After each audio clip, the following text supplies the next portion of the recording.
welcome to my vlog. It's me, January Lee, and I'm one Kapampangan Camaro Vlogger. And so, bali for today mga kapatid, pupunta tayo sa isang Grand Marian exhibit, which is to be located at Barangay Pasig, Candaba, Pampanga. And so, I think ito ata yung kanilang first Grand Marian exhibit, if I'm not mistaken. Pero bago ang lahat, ayan, so kumusta po kayo? It's been a long time na naman since ako ay nakapag-vlog. Ayan, so kasi there's so many reasons kung bakit hindi ako always na nagbo-vlog. Kasi number one is dahil sa COVID-19. Ayan, so sa COVID-19, kaya hindi tayo masyadong nakakapag-vlog. And usual na ginagawa ko, di ba, is nag-i-interview ko ng mga kapwa nating kamarero.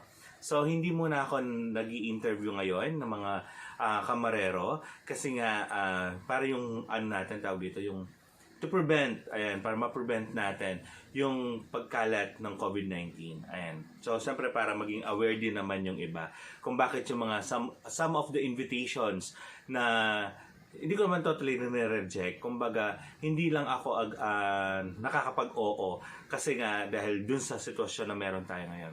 And aside from that, syempre, this past few weeks, nakaramdam tayo, syempre, sad to say, nakaramdam tayo ng mga symptoms, which is, feeling ko, COVID yun.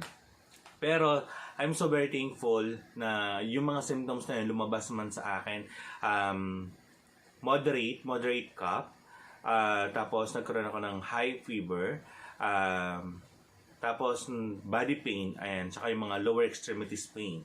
And then, I'm so very thankful kasi nga yung yung aming hospital kung saan ako nag-work is todo suporta sa amin. And naramdaman ko kung paano nila ako i-approach na magpa-confine, magpa-swab na, magpa-RT-PCR, yun nga yung swab. Ayun, so, hanggang sa nagpa-swab ako and thank God, negative tayo. And so, ingat lang po always mga kapatid. Lalo na ngayon kasi hindi po talaga biro. Napakasakit. Simple, parang lang yung akin. Parang na-over-fatigue. Tapos, trangkaso. Pero parang feeling ko, parang daig pa ng COVID. Ang sakit. Sobrang sakit. And so, ngayon mga kapatid, tayo nakapag-vlog na ulit.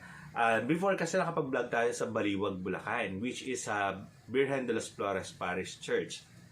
Ngayon tayo pupunta sa Lord's Baptism Parish, and which is located ngayon, sinabi ko kanina, which is in Barangay Pasig, Candaba, Pampanga. So, kung bago ka sa aking YouTube channel, don't forget to like, share, and subscribe. Then follow me to my Instagram, to my Twitter account, is Jesse Samson, JHESSIESAMSON. Then add me to my Facebook account. Of course, it's me, January. And then comment down below kung nagustuhan nyo itong topic natin for today. Then comment down below kung ano pa po yung mga gusto nyo ipa-vlog sa akin. And then, I'm so very thankful din pala, ayan, sa mga na-vlog ko doon sa Baliwag, Bulacan, which is napakadaming positive reviews, ayan, tapos may mga nagme-message pa personally sa akin, ayan, so, thank you so much po. Yung iba ata doon sa mga na-vlog ko, sasali ata sa Luha ni Maria, na gaganapin next year, sa Malolos, some part of Malolos, ayan. Sana makapunta rin tayo doon soon. Next year, I mean. Tapos, thank you so much din pala, ayan, sa lahat po ng mga nagko-comment ng mga positive reviews, ayan, sa mga nagpo-follow sa akin sa TikTok. And so, thank you so much po. Ayan, nakakataba po ng puso. And then, thank you so much din po kay Sir Al Indiano, ayan, sa pag-mention sa akin, or pag-shoutout sa akin sa isa niyang vlog. Ayan, so, thank you so much po. At sa lahat po ng mga batang kamarero ng Candaba, Pampanga, ayan, so, thank you so much po sa pag-invite sa akin sa inyong Grand Marian exhibit. Actually, dalawa na ang Grand Marian exhibit dyan. Yung pinaka simbahan ng Candaba, tapos ito nga yung sa Pasig. So yung sa Candaba naman hindi tayo nakapunta kasi nga tawag dito, meron tayong symptoms that time. Then hindi rin ako nakapag-vlog na nag-promise ako sa inyo na mag-vlog tayo yearly. Ako yung nagsisimba sa simbahan ng De La Merced. Nung piyesta niya, hindi rin tayo nakapag-vlog doon kasi nga, yun nga, may symptoms tayo ng COVID-19. So ngayon, ayan, so okay na tayo ulit. So, nakapag-vlog na tayo ulit at nakapasok na rin tayo sa trabaho natin. Ayan, nakapag-fit to work na rin ako. Ayan.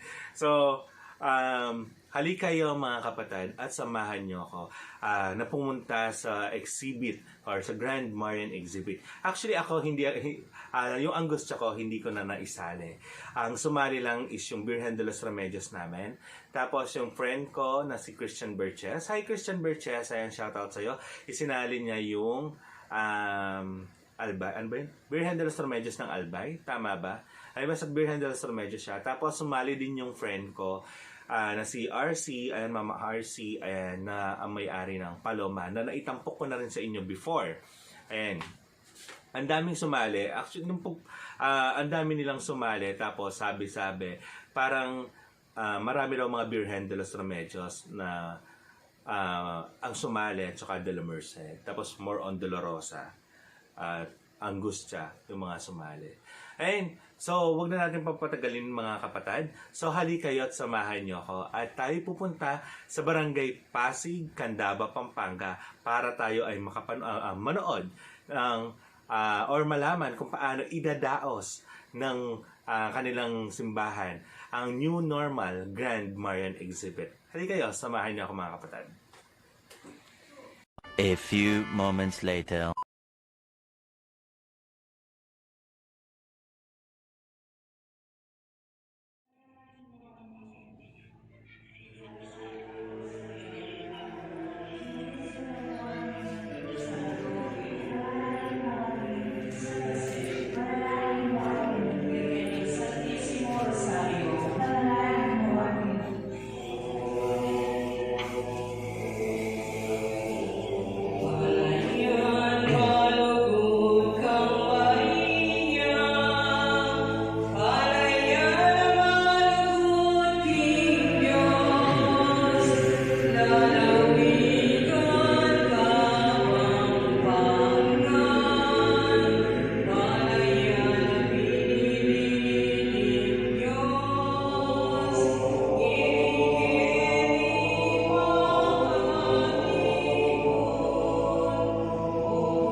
Diyos, panalangin mo kayo makasalanan, ngayon at king oras ni kamatayan ni Amen. Mauriyamin mo maging grasya ng Diyos sa Tiyera.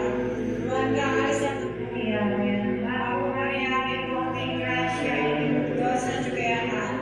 Huwag ka alisan ng babae, kanya pa naman buwan ng Jesus. Santa Maria, Tuming Diyos, panalangin mo. Huwag ka alisan ng babae, kanya pa naman buwan ng Jesus. Santa Maria, Tuming Diyos, panalangin mo kayo makasalanan, ngayon at king oras ni kamatayan ni Amen.